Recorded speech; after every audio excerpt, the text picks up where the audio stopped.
का स्वागत किया जाए। हमारे बीच इस कार्यक्रम के मुख्य वक्ता प्रोफेसर डॉक्टर रतनलाल जी, इतिहासकार, लेखक, अम्बेडकर नामा चैनल टीवी चैनल के अंतर्राष्ट्रीय पहचान दिलाने वाले डॉक्टर रतनलाल जी हमारे बीच उपस्थित हो चुके हैं। उनके साथ हमारे युवा लेखक और अम्बेडकरवादी लेखक भाई नरेश कुमार साहू जी हमारे सम्मान में हमारे वक्ता के रूप में उपस्थित हो चुके हैं। उनका हार्दिक सम्मान और ससम्मान उनको मंच पे लाने का कृपा करेंगे। आप सभी से अनुरोध कि अपने अपने स्थान में बैठ जाएं और जिस पल का हमें इंतजार था, जिस खुशी का हमको इंतजार था, वो इंतजार खत्म हुआ और हमारे मुख्य अतिथि और इस कार्यक्रम के मुख्य वक्ता हमारे बीच उपस्थित हो चुके हैं। उनका Bhimotsav Samiti Mungeli government employees welfare association Chhattisgarh हार्दिक अभिनंदन करती है, स्वागत करती है। उसके साथ मेरे प्रांतीय प्रवक्ता भाई नरेंद्र जांगड़े जी इस बीच हमारे मंच में आ चुके हैं। उनका भी भीमोत्सव समिति मुंगेली हार्दिक अभिनंदन करती है। साथ में मैं सभी अतिथियों के आगमन और ससम्मान के साथ इस कार्यक्रम की शुरुआत की अपेक्षा करते हुए मैं सर्वप्रथम माननीय अतिथियों से अनुरोध करूंगा कि वो बाबा साहब भीमराव अम्बेडकर के आज जिस उद्देश्य और जिस सम्मान के लिए हम यहाँ उपस्थित है उनको मल्यार्पण करके ससम्मान इस कार्यक्रम के शुभारंभ करने की कृपा करेंगे। सम्मानित अतिथि हमारे बीच बिल्हा के पंचायत इंस्पेक्टर और सम्मानित टोंडे जी, राजेंद्र प्रसाद टोंडे जी भी हमारे बीच उपस्थित हो गए। उनसे भी अनुरोध जो मंच में आकर के बाबा साहब के मल्यार्पण में शामिल हो। दूसरे साहब से भी मैं अपील करता हूं कि तीनों साथ में आकर के ससम्मान हमारे अतिथि के साथ मल्यार्पण करके कार्यक्रम की शुरुआत करें। भाई रामेश्वर बंजारे जी, डॉक्टर बघोल जी, आप सभी से अनुरोध, सोनी जी, जितेंद्र पाटले जी, सभी से अनुरोध क्या करके बाबा साहब के तैल चित्र में मल्यार्पण करके कार्यक्रम की शुरुआत करें।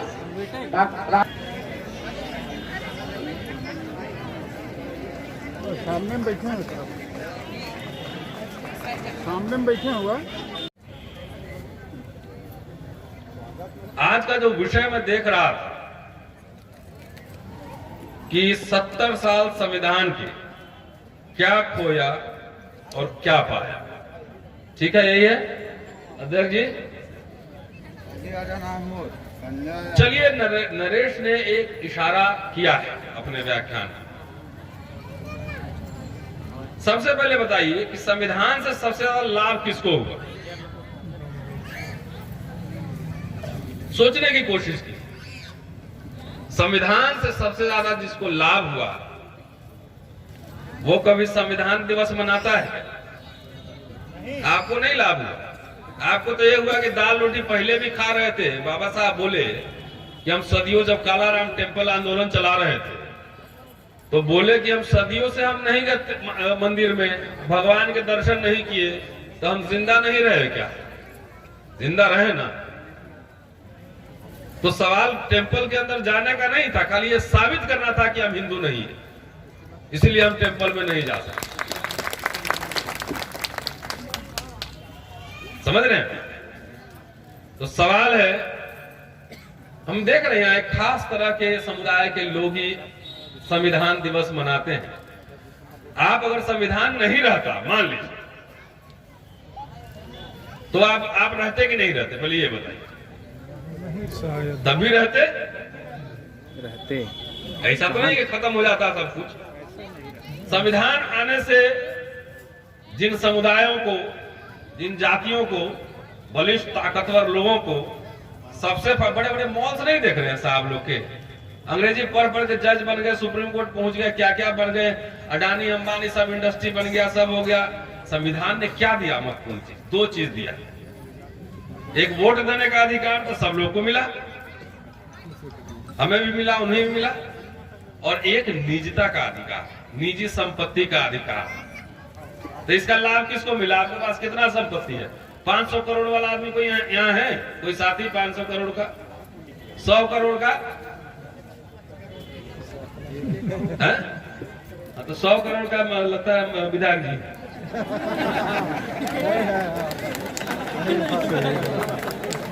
इनकम टैक्स वाला छापा मार देगा, ऐसे बोलेंगे पब्लिकली। तो किसको लाभ हुआ? लाभ हुआ इस देश के बड़े जमात को, बड़े लोगों को। अब समझ लीजिए, अब सब कुछ कहना ठीक नहीं है, समझिए, इशारों में बात समझिए। उनको सबसे ज्यादा लाभ हुआ, लेकिन मैं अभी रैली निकाल रहे थे, उसमें कोई भी हमको नहीं दिखा, कहीं भी भारत में कहीं भी उनके घर में जाके अंबेडकर का फोटो संविधान के प्रति देखते हैं तो नहीं देखते। तो ऐसे एहसान फरामोश लोग भी हैं जो उसका लाभ लेते हैं लेकिन उसको मानते भी नहीं। ये चीज मुझे लगा कि एक तो वोट का अधिकार और दूसरा निजी संपत्ति, निजता का, इंडिविजुअल लिबर्टी, व्यक्तिगत स्वतंत्रता। तो इंडिविजुअल लिबर्टी और व्यक्तिगत स्वतंत्रता का लाभ सबसे ज्यादा भारत में। एक तरफ लोग कोरोना में मर रहे थे, अब बाबा हमारे तपस्या कर रहे थे जाके, प्रधानमंत्री जी उधर कहाँ, वो उत्तराखंड में तपस्या कर रहे थे। अरे किसी घर में कोई मरेगा तो कोई तपस्या करेगा कि दवाई देगा, डोज देगा? तो इसलिए मैं कह रहा हूं, और इसको मैंने एक शब्द दी कि सब उससे लाभ भी लो और उसको मानो भी नहीं। तो ये क्या है? तो इसके लिए मैं एक टर्मिनोलॉजी मैंने इजाद की, उसका नाम है जनेऊ लीला। यही जनेऊ लीला है। सब लाभ भी ले लेंगे, मानेंगे भी नहीं, अब पीटेंगे भी। आप उनके खेत में मजदूरी करते हैं, सारा काम करते हैं, उनके मवेशी चढ़ाते हैं, उनके मवेशी मर जाती है उठा के फेंकते हैं, तमाम काम करते हैं, अब मिलता क्या है? जिल्लत, अपमान, बेइज्जती। मूंछ रखने से पता नहीं मूंछ में क्या करंट है, करंट लग जाता है। घोड़ी पे बैठते हैं, पता नहीं क्यों दिक्कत हो जाती है। ये सारे एपिसोड मैंने कल परसों बनाए हैं कि मनुस्मृति कैसे जिंदा है। मनुस्मृति कभी मरा नहीं है। डॉक्टर, कल ही मैंने बना के किसी साथी ने सुना कि मनुस्मृति तो ऐसे लगता है कि आज भी ताजा है, कि भारत का कानून, जो संविधान, जो न्यायाधीश है, जज है, वो मनुस्मृति को कानून नहीं मानता है, लेकिन मनुस्मृति के चलन को रोकता भी नहीं है। ये है जनेऊ लीला। ये खेला समझिए, खेला हो गए। तो पूरा प्रथा आज भी जारी है। और इस बात को अगर नहीं समझौता किए रहते हैं अपने जीवन में, अरे वो तो इंटरनेशनल आदमी उस समय थे, जवानी के दिनों की मैं बात कर रहा हूं, 30 साल की उम्र में, वो तो इंटरनेशनल आदमी बन चुके थे। थोड़ा सा भी अगर समझौता किए रहते हैं तो कितने मॉल बने रहते, उनके कितने रहते, किला में रहते, मॉल बने रहते, कहां कहां पता नहीं, स्विस बैंक, कौन सा बैंक हम तो नाम भी नहीं जानते हैं। गणित और अर्थशास्त्र मेरा बहुत कमजोर है। कहां कहां रहते, लेकिन नहीं है। और लाल किला किसने बनवाया, उसके वंशज कहां है, कभी ढूंढ के बताइए मुझे। तो वो महान बने। अब तो जब तक धरती है, जब तक लोग हैं, जब तक यहाँ प्राणियां रहेंगी, तब तक अम्बेडकर जिंदाबाद रहेगा। ठीक है? तो पैसे से नहीं बनता है। इसलिए माताएं बहनें सब यहाँ पे बहुत सारे, आप लोग को भी कह रहा हूँ, झूठ मूठ के लिफाफा फोड़ने के लिए ये सब मत किया कीजिए। सारा पैसा बचा के वो बच्ची सब है ना, वो सबको बढ़िया ऑक्सफोर्ड, कैम्ब्रिज, बढ़िया स्कूल में पढ़ाइए, वही उसका दहेज है। सब बाबा साहब जब लौट कर आए वहां से, आप सोचिए क्या क्या बना है। उन्होंने मूक नायक, बहिष्कृत भारत पत्रिका, जनता, प्रबुद्ध भारत, ये पत्रिकाओं के नाम, printing press, Bhushan printing press खोला,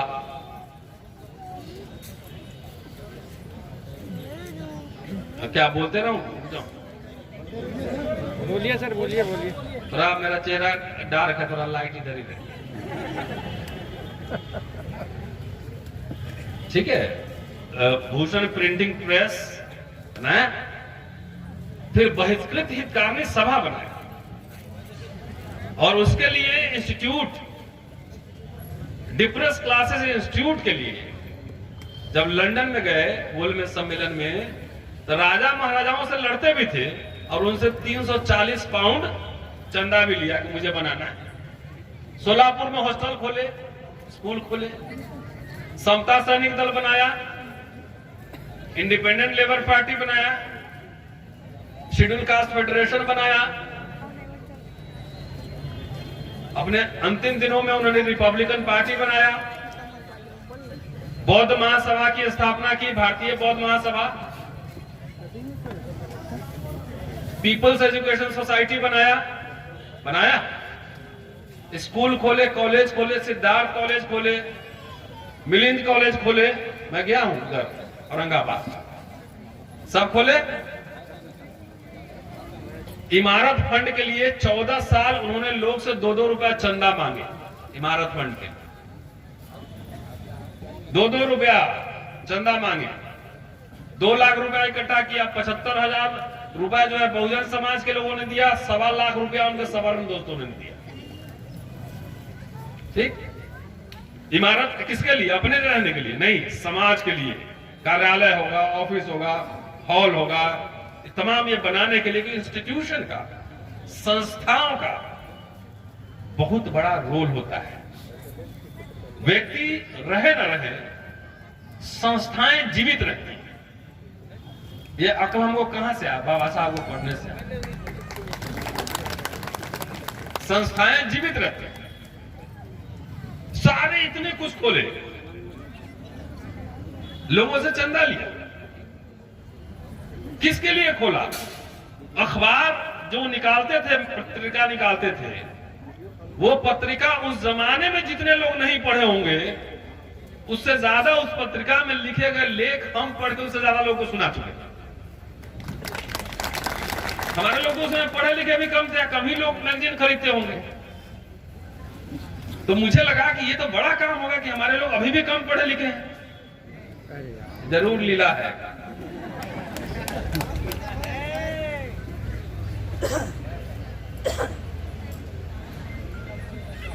तो ट्रैक से उतर जाता है। संस्थाएं बनाई। अब सवाल उलट देता हूं, आप मतलब पूरा भारत का वो समाज एक मिडिल क्लास अब हो चुका है, अच्छा पैंट शर्ट पहनने वाला, रेबन चश्मा लगाने वाला एक क्लास हो चुका है। बड़े बड़े संस्थाएं बनाई, कर्मचारी संगठन बनाए, ये बनाए, वो बनाए, सब कुछ बना। चंदा भी कई लोग कह रहे हैं करोड़ों रुपया चंदा आ रहा है। हमको बोले 2-4 लाख हमको मिल जाता था, हम तो और काम रफ्तार रॉकेट की तरफ बना देते। करोड़ों रुपया चंदा मिल रहा है, आप ही लोग देते हैं। उनसे पूछिए, इन बच्चों को पढ़ने के लिए इंग्लिश मीडियम का स्कूल खोला, जीपीएस के तर्ज पर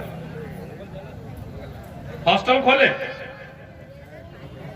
तो बाबा साहब ने जो चीज आपको बना कर दिया उसको भी संभाल नहीं पाए। बोलिएगा क्या संभाल पाए? जाकर देखिए उनकी बनाई संस्थाएं भी जर्जर हालत में, बड़े बड़े लोग पढ़ के निकले वहां से। मैं नागपुर में था पिछले हफ्ते, मैंने कही ये बात, मैंने वहां दूसरे संदर्भ में कि बाबा साहब चूंकि महाराष्ट्र के रहने वाले थे, तो महाराष्ट्र के लोगों को बहुत ज्यादा दिया, सब कुछ दिया, लेकिन बाबा साहब पर बोलने के लिए बिहार का आदमी नागपुर में जाके, महाराष्ट्र में जाके अगर भाषण दे तो ये बाबा साहब को सही सैल्यूट नहीं। मिशन महाराष्ट्र में शुरू, सारी संस्थाएं महाराष्ट्र में खोली गई थी।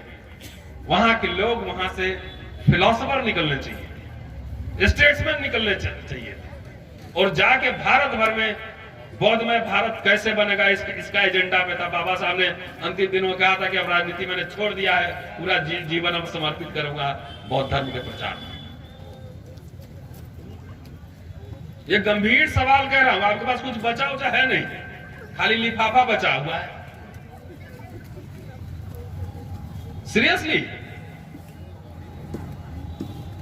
जो कृषि का, अब मोदी जी रहे चाहे कोई रहे, सरकार बदल दीजिए, आपके लोग भी तो सरकार में थे, नहीं थे ना 90 के दशक में, सब पार्टी था ना 90 के दशक में, तो निजीकरण कैसे आ गया?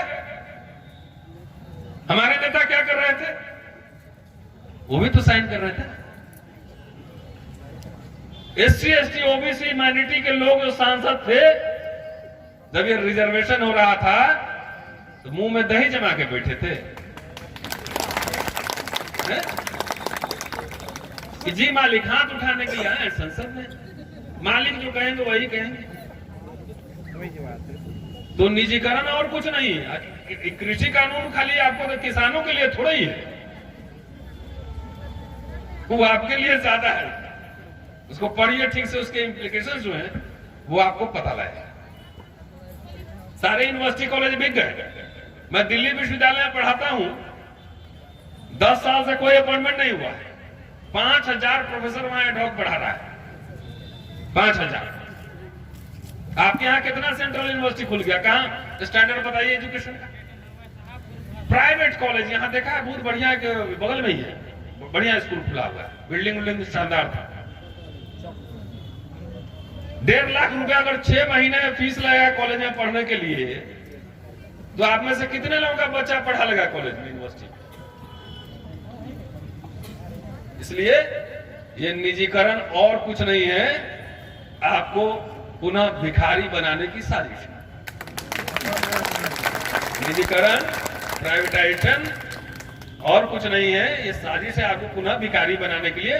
उसमें से होगा कि 2 4 10 कोट सूट वाले उठा लेंगे, बोले भाई चलो तुमको चेयरमैन बना दिया, तुमको मंत्री बना दिया, तुमको ये बना दिया, खुश रहो।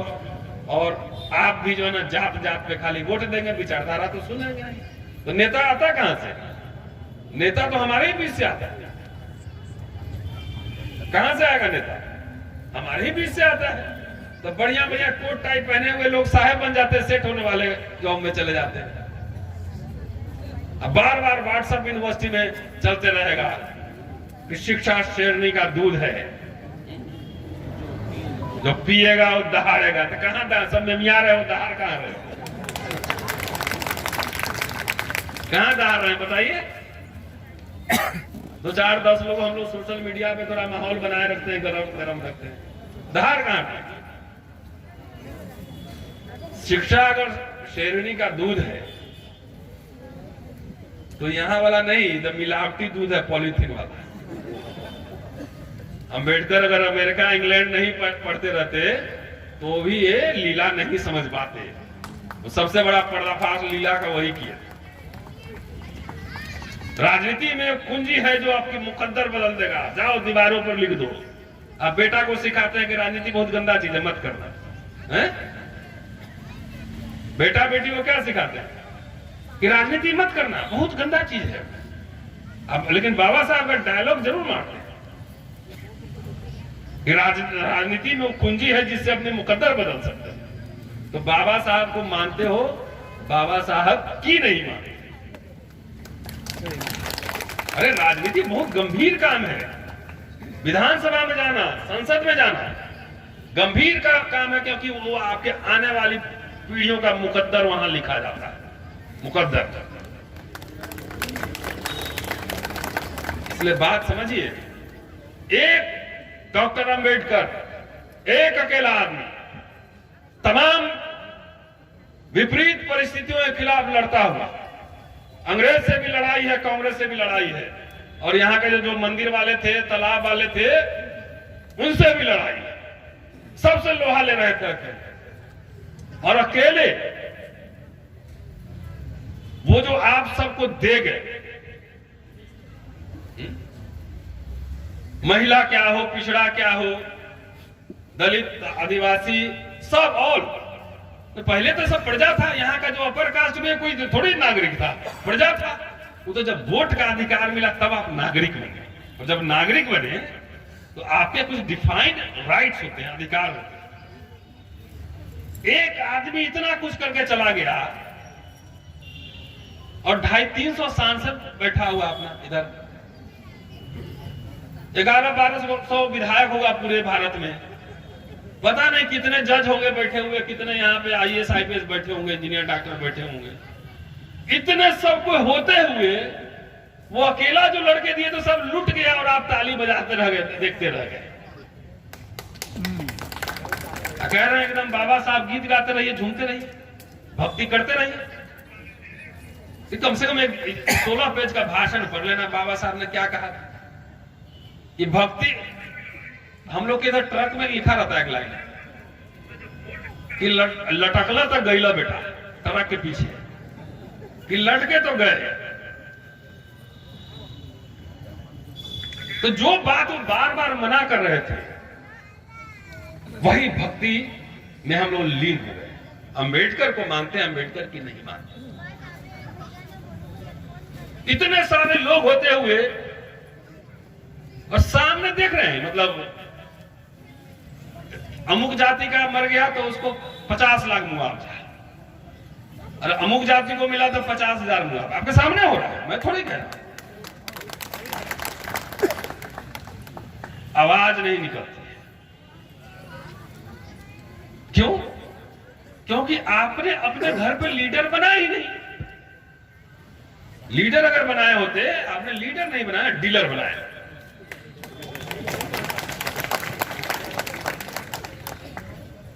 कि सब कुछ लूट रहा है। हम तो दिल्ली में बैठे हुए देख रहे हैं, कहीं चले जाओ, SC कमीशन में जाओ, एक पर्चा दे दो कि हमारे साथ, ठीक से इंक्वायरी भी नहीं करेगा, उसके सारे पर काट दिए। उनका एक इन्वेस्टिगेशन करने का दल होता था, वो भी डिसमिस हो गया, फंड सब बंद कर दिया। सरकारी आदेश से वो अब SC कमीशन चल रहा है, अब संवैधानिक संस्था नहीं रही, जबकि वो संवैधानिक संस्था थी। जैसे इलेक्शन कमीशन है, CAG है, ह्यूमन राइट कमीशन है, वैसे SC कमीशन। उसमें ह्यूमन राइट कमीशन तमाम इस सब चीज में अपॉइंटमेंट पार्लियामेंट की कमेटी करती है, लेकिन SC कमीशन को क्या किया, सरकारी कमेटी बना दिया। जिसकी सरकार होगी अपना पार्टी के 2 आदमी लेके आके बैठा देगा, बैठो चुपचाप, गाड़ी बंगला लो, मंत्री का स्टेटस दिया है, काम नहीं करना, कुछ बोलना नहीं, खत्म है मामला। कोई करना भी चाहे तो नहीं कर सकता। सारी संवैधानिक संस्थाएं धीरे धीरे उड़ गई और आप देखते रह गए। अपना घर फूक गया, अपना ही घर फूक के ताली बजा रहे हैं, तमाशा देख रहे हैं। ये जो मैं कह रहा हूं कि ये कोई मजाक नहीं कह रहा मैं,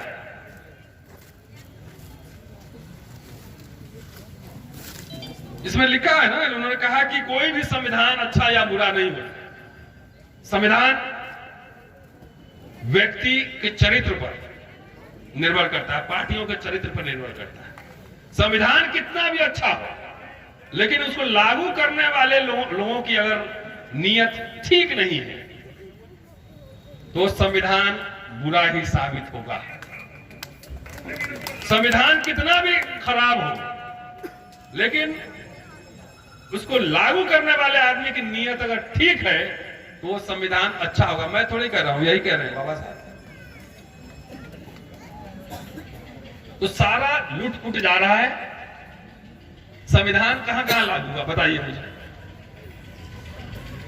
70 साल हो गए ना, तो 70 साल में ही पूछ रहा हूं। अभी तो कम से कम बोल भी ले पा रहा हूं, अगर कुछ दिन और ऐसा ही रहा तो देख रहे हैं ना, कई पत्रकार और वकील सब लोग को जेल में ठूस दे रहा है। हमसे लोग पूछते हैं कि आप इतना बोलते हैं, डर नहीं लगता है? डरने का क्या बात है, क्या बात है? संविधानिक ये ताकत दे रहा है ना मुझे बोलने की। मैंने कौन सा अभी तक जितनी मैंने बातें कही हैं, कौन सा अनपार्लियामेंट्री वर्ड मैंने यूज किया, कौन सी गैर संवैधानिक बात हमने कही? कुछ नहीं कहा। फ्रीडम ऑफ एक्सप्रेशन कॉन्स्टिट्यूशन देता है, और कोई भी इंस्टीट्यूशन, इवन मैं आपको बता दूं, कोर्ट में मत बोलिए, कंटेम्प्ट लग जाएगा। हम ले आओ ना, पकड़ो ना मुझे, लगाओ कंटेम्प्ट।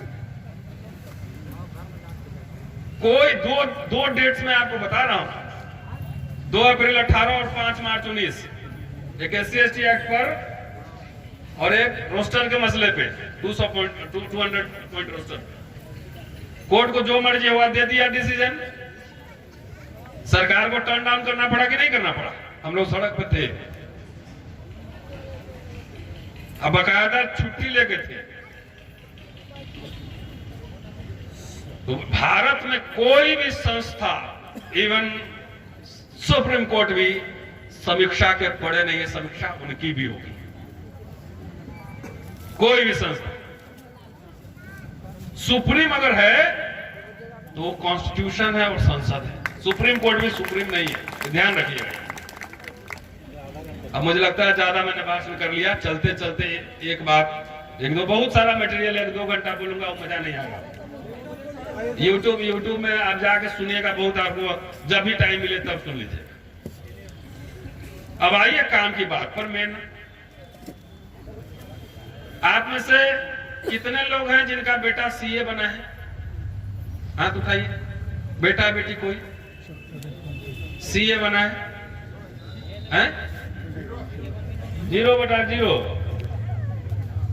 तो हीरा चोर जाएगा लंदन घूमेगा, खीरा चोरी में आप जेल में रहेंगे, खीरा चोरी के आरोप में है? हीरा चोर लंदन में घूम रहा है? खीरा चोरी के आरोप में हमारा जितना बाबू लोग है, ब्यूरोक्रेसी वाला लोग सब, कोई 500 में 2000 में पकड़ा के जेल में बैठा हुआ, देखिए है बड़ा ना। तो सही बोले तो सीए नहीं बनाए ना। हाँ, ये हुआ।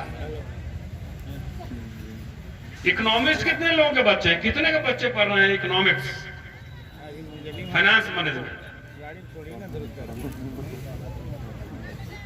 वो 0/0 ही। तो जब इकोनॉमिक्स बच्चे को नहीं पढ़ाओगे तो बजट समझोगे कैसे? बजट पे चर्चा करें आप? तो नहीं, सब लोग को बेटा बेटी को सेट कराना है एकदम। बाबू 25 साल का होते हैं तो आईएएस एकदम बन ही जाना है, तो बनना अच्छी बात है। लेकिन जो सबसे ब्रिलियंट लोग हैं, अगर बाबा साहब आईसीएस बने रहते, आईसीएस बने रहते, कोई रिटायर फिटायर हो गया रहता तो गवर्नर भी बन सकते, कुछ भी बन सकते थे। भैया ये रास्ता कठिन काम होता है। आज जो मैं आपके सामने बोल रहा हूं, ये क्या एक दिन में बोल रहा हूं? इसके पीछे 30-35 साल की हमने तैयारी की है, तब बोल रहा हूं। अब पढ़ नहीं ना रहा हूं, बोल रहा हूं। 30-35 साल तैयारी की है, और आप लोग एकदम एलोपैथिक दवाई लेने के चक्कर में एक ही दिन में 30 साल तैयारी नहीं कराएंगे। अपने बेटा इतिहासकार बनाए हैं, हिस्टोरियन बनाए हैं, पूरे भारत के समाज से पूछा तो इतिहासकार नहीं बनाए हैं। लेकिन व्हाट्सएप यूनिवर्सिटी में आ जाएगा कि जो अपना इतिहास नहीं जानता वो गुलाम होता है। तो गुलामी तो हो और क्या हो? अपना इतिहास को आप कैसे जानोगे?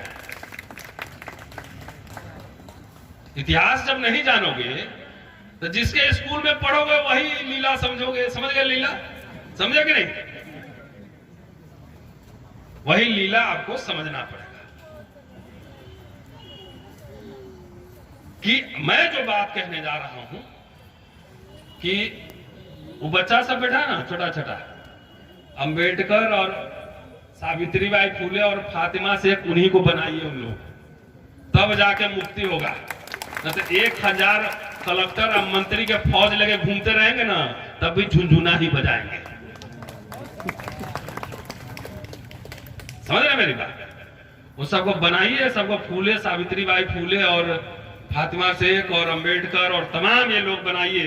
अपने अपने घर से भगत सिंह और अंबेडकर पैदा कीजिए। ये लड़ाई बुद्धि की है, ये लड़ाई संख्या की नहीं है। ये तो संख्या का तो आप बहुजन बहुजन कह ही रहे हो। जगदेव बाबू कह रहे थे 90 भाग हमारा है, कांशीराम जो बोले 85, तो जब सब आप ही हो तो फिर गुलाम क्यों हो? आपको तो सब कुछ होना चाहिए। इस संख्या से नहीं होता है, ये वैचारिक वर्चस्व से होता है। अभी व्हाट्सएप यूनिवर्सिटी में बहुत मुसलमानों के खिलाफ चलाता होगा सब, कैसे कन्वर्जन कर दिया, एकदम गर्दन पे तलवार रख के जो है धर्म परिवर्तन कर देता था। तो हमने पूछा एक जगह कि 782 साल के आसपास मुसलमानों का शासन हुआ, महाराष्ट्र से उधर चले जाओ, हैदराबाद में भी रहा, तमाम ही जगह। अगर तलवारें के बल पर शासन होना था तो भारत पूरा मुसलमान हो गया रहता, हिंदू तो बसता ही नहीं था।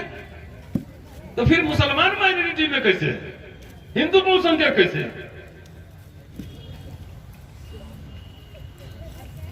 भाई अकबर के दरबार में नवरत्न कौन थे? वो मठ मंदिर सब फलते फूलते रहे, मनसबदार उन्हीं वही लोग थे, जागीरदार वही लोग थे, चंदा भी वही लोग ले रहे थे, है ना, जमीन वही लोग ले रहे थे। कह रहे थे मुसलमान सबको धर्म परिवर्तन करा दिया। सब शासन काल में पुष्यमित्र शुंग के बाद जितने शासन काल हुए हैं, सबको ये बताया गया राजाओं को। अंग्रेज आए थे पहले ठीक थे, बाद में वो भी लीला का शिकार हो गए अंग्रेज। सब शासक को बोला गया कि आपको शासन करना है कीजिए,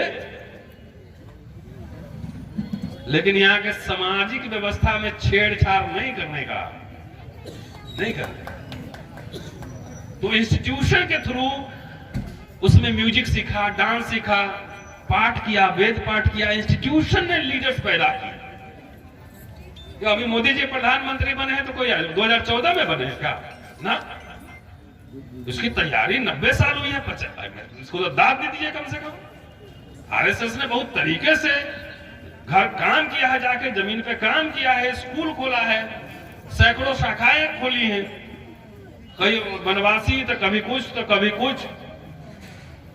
90 साल तैयारी हुआ, तब मोदी जी फिदा काटे हैं 14 में।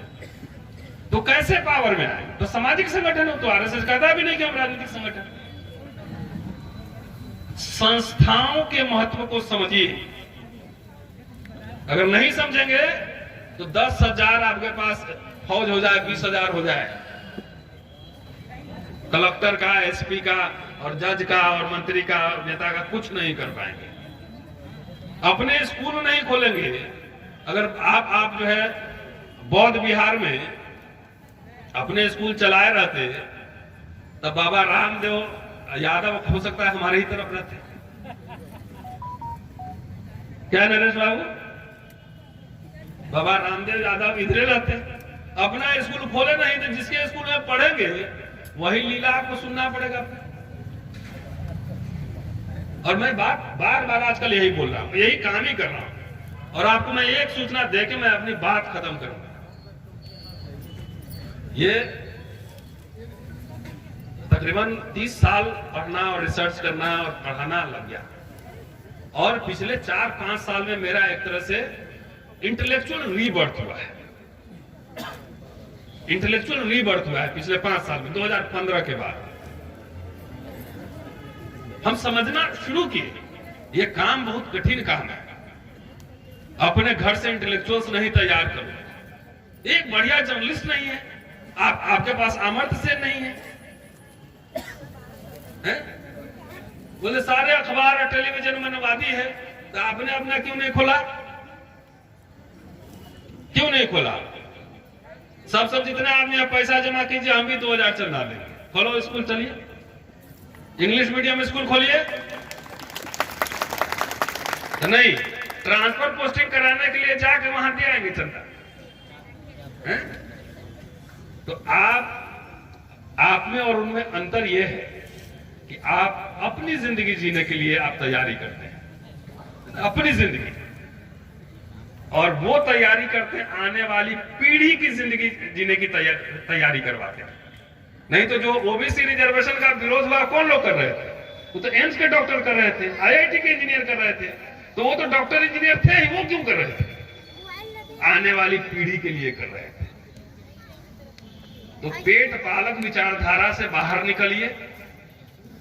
पेट पालक विचारधारा इसको कहते हैं। कितना भी पैसा कमा लोगे, अंतिम में खाना 2 प्लेन रोटी ही पड़ेगा। हम लोगों को टेंशन नहीं रहता है, पैसा का टेंशन ही रहता है। कम हो जाएगा तो दोस्त लोग से मांग लेते हैं, सार्वजनिक जीवन में रहते हैं।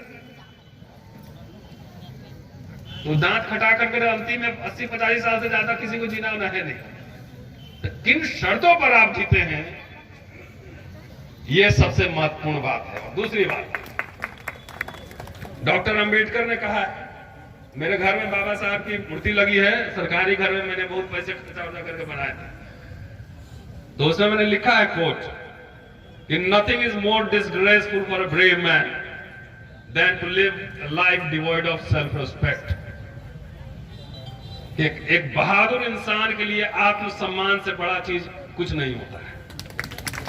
आप में से ईमानदारी से जितने कर्मचारी साथी यहां बैठे हुए हैं, ईमानदारी से आप मुझे एक बात खाली बता देना,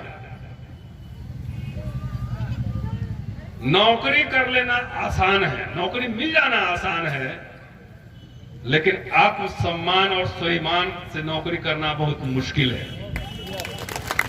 एसपी साहब को आईजी साहब के सामने नजर झुकाए रखना पड़ता है ना? डीएम साहब को, सेक्रेटरी साहब नजर नीचे करिए। लड़ाई है, मैं जानता हूं, बार बार पढ़ के यही तो समझा खेला। हमारे जैसे लोगों में इतने मुकदमे हुए, 2 बार झूठ मूठ के फर्जी महिला केस में फंसा दिया, ओके वेरी गुड, आओ। 2 बार हरा दिया मैंने, क्यों? बोले सब कुछ होगा, आंख ही नीचे नहीं करती। सब कुछ होगा, तुमको सस्पेंड करना है, टर्मिनेट करना है, करो, आंख नजर नहीं झुकाऊंगा। अगर नजर झुकाए होते ना तो हम भी कुछ ना कुछ, बहुत यहाँ रबरी बट रहा है, बहुत कुछ मिल गया रहता। हम बोले कि आप मुझे दे नहीं पाओगे, मुझे देने की ताकत आप में हैसियत नहीं है। हमने क्या कर दोगे? टिकट दे दोगे, ये बना दोगे, बीसी बना दोगे, चेयरमैन, यही ना बनाओगे? हम बोले हमको तो महान आदमी बनना है। महान आदमी बनाओगे? महान आदमी बनना तो उसके लिए कर्म करना होगा ना, महान कर्म करना। तो नहीं बना पाओगे तो रहने दो। साथियों,